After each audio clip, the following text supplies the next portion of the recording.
Hey, bienvenue dans cette vidéo. Aujourd'hui, il fait un temps dégueulasse dehors. C'est le moment idéal pour laver son vélo et pour le réviser. J'ai un petit craquement au niveau du pédalier et je vais te montrer comment je fais pour solutionner ce problème.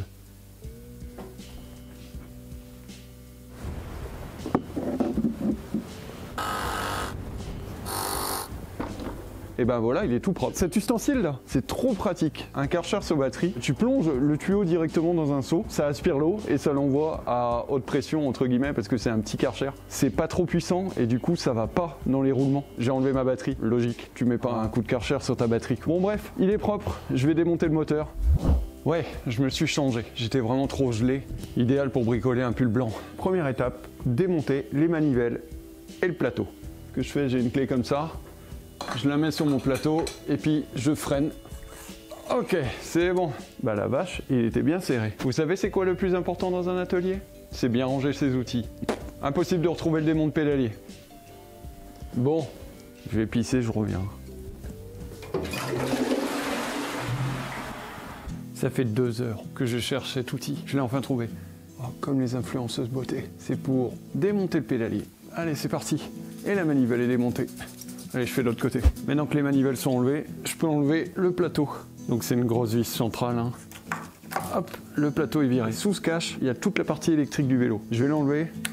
Donc on a accès à la partie électrique du vélo. Pour débrancher ces fils, moi perso, j'utilise un petit cutter. Je vais glisser la lame tranquillement. Et hop, le moteur est débranché. Il n'y a plus qu'à l'enlever. Et le moteur est sorti. Sur ce type de moteur, la fixation, elle se fait par 3 points dans le cadre. Quand tu roules, dans cette partie-là, il y a de la crasse qui s'infiltre en roulant. Donc, petit nettoyage. Je prends mon pot de graisse préféré et je vais en mettre un peu au niveau des accroches. Moi, je tartine, hein. Pas cher la graisse au lithium.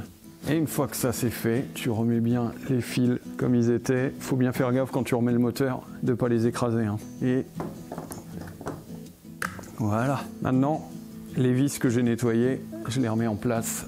En mettant un peu de graisse aussi.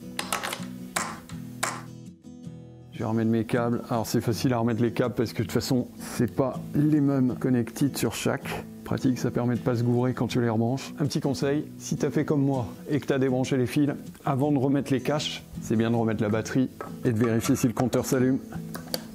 Nickel. Et il capte la vitesse du vélo. Donc on est bon. Je vais pouvoir remonter les caches. Tu remets le plateau en place. Tu remets ta vis prête à être serrée, je la mets jusqu'au bout. La technique pour serrer fort, c'est d'utiliser la marche forcée.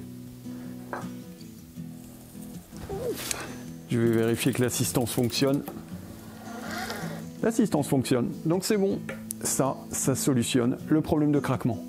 Une autre petite vérif qu'il faut faire sur un vélo électrique, ici, le capteur de vitesse, il va être affilié à cet aimant. En gros, quand l'aimant passe à côté du capteur, ça envoie l'information au compteur qu'il est en train de rouler, du coup qu'il peut démarrer l'assistance. Par contre, si cet aimant-là, il n'est pas bien serré et il bouge, ça peut entraîner une perte d'assistance. Sur ces vélos-là, c'est un code erreur 28. Erreur 28. En gros, quand je fais tourner ma roue, il ne capte pas de vitesse et du coup, il se met en erreur. Ici, ce petit capteur, tu vois que mon aimant, il n'est pas du tout en face et décalé. Donc ce que je vais faire, je vais le remettre bien en face.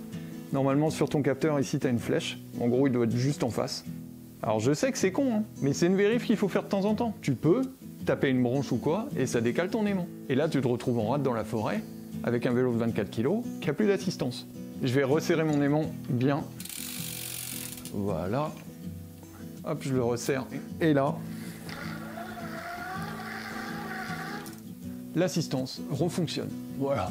Ce que je vais faire maintenant, je vais enlever la batterie du vélo déjà et je vais le mettre par terre. J'enlève le vélo, je le pose là pour pouvoir accéder à l'étau parce que l'étau va me servir à démonter la roue libre. Donc l'outil, c'est un outil Shimano de base que j'ai acheté sur Amazon. Il n'était pas très cher. Je le mets dans l'étau et je vais prendre ma roue arrière, poser directement la roue sur mon outil démonte cassette et je prends mon fouet que j'ai fabriqué moi-même parce que je trouvais que ça valait trop cher. J'ai pris une vieille chaîne, j'ai pris un bout de métal, une de mes anciennes poignées de BMX.